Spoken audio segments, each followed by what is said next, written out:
our next speaker is Tim Burke.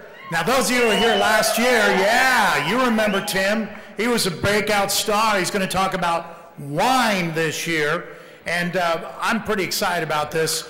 For those of you that know me, you know that I met my wife in Paris. She lived there for 15 years. She's pretty conversant in French wines, and since I'm pretty sure that Tim's not going to mention this one, I'm just going to tell you my wife's favorite French wine, and you guys might want to jot this down in case your wife or girlfriend springs this one on you, because it can be kind of expensive. All right, so are you ready?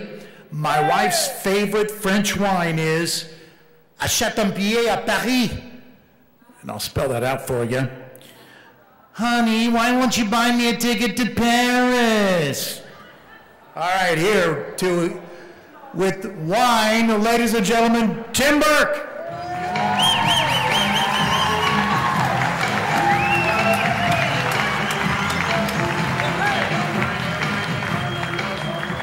Yuck. I'm excited to be at Ignite Lincoln. I was at the bar and I saw a lot of people stopping and rolling, so I think we got this thing ignited pretty well. I don't know if it was the speeches or the alcohol, but people were up there. You know, Aristophanes said once, as we all know, bring me a beaker of wine and let me say something creative. He said that in 382 BC, which for people that aren't so read, that means before cable. I was going to bring a picture of a rabbit and illustrate how wine and pregnancy are very hand in hand. It didn't work out. I'm here to ignite you to drink more wine. And I don't think this is exactly a paradigm shift for anybody here. I'm not asking you to build an orphanage or save the world. I'm really just asking you to go down a different aisle at Hy-Vee. Hemingway once said that wine is the most civilized thing in the world. And it's actually very simple. You take grape juice, you throw yeast in it, it converts the sugar to alcohol, boom. But the greatest thing about wine, I think, is that if you order it, you don't have to get it from a mixologist. So you can get it on time, and you don't have to hear the whole backstory about it. Wine's also very complicated with math. A lot of physics, a lot of math, but I can summarize it with just add wine. I think wine is the greatest invention. Some people might say the wheel, but I think someone would have eventually come upon round.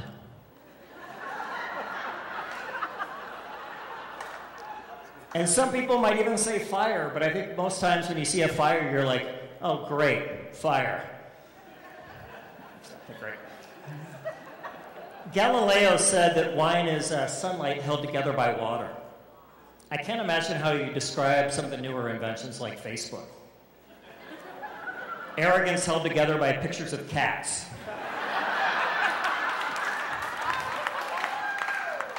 This is the baby Jesus. I mean, converting your blood into wine is pretty big.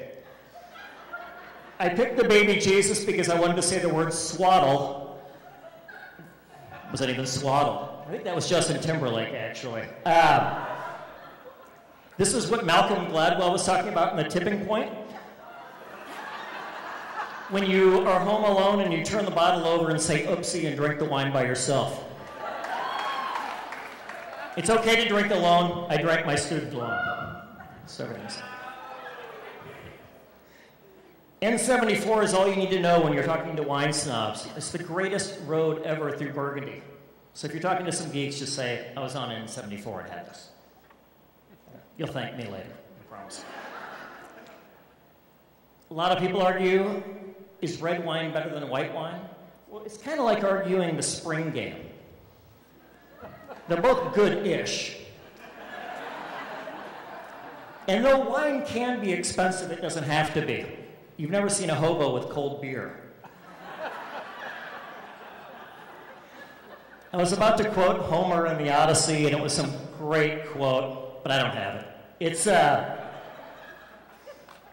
great quote. It's a great picture. You know, a lot of times people compare vintages of wines. They're like, oh, the 78's better than the 82. Well, it's just an agricultural product. It's kind of like comparing grandma's peaches to previous years. It's kind of silly. Just eat the damn pie. I love big hair. I admit it, I love every crunchy highlighted bit of big hair, but some people don't. And maybe you like little hair wine, and that's okay. It's very subjective. And I miss you, Morgan. This is the Schrodinger's cat quantum physics part of the show, to explain wine. Where you meet a woman, she loves her cat, thinks you should love her cat, and you think the cat's just kind of I-8, but you love her, so it's okay. I think when you look for wines, it should be the same thing you're looking for in spouses. Don't look for trophies, expensive things to show off to your friends. Find something safe, dependable, and a really good deal. And I've got a really good deal. I think the most important thing I can tell you about wine, take the iPhones off the table and put wine there.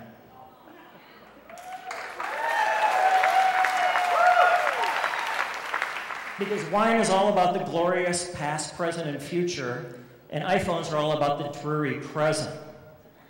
The Instagram will not be revolutionized, so. I also think you should travel. Don't worry about what you're charging. Go to where Champagne was, where Joan of Arc was. And she wasn't on Knots Landing, by the way. It's a different Joan of Arc. And I think it's important to drink, because you have to celebrate wine with the people you love. I miss my mom and Chardonnay and sneaking cigarettes with coffee. So we miss her, but I think the most important thing you can do, grab wine with the one you love, and make sure to celebrate the greatest invention ever, and also my need of the greatest intervention. Thank you.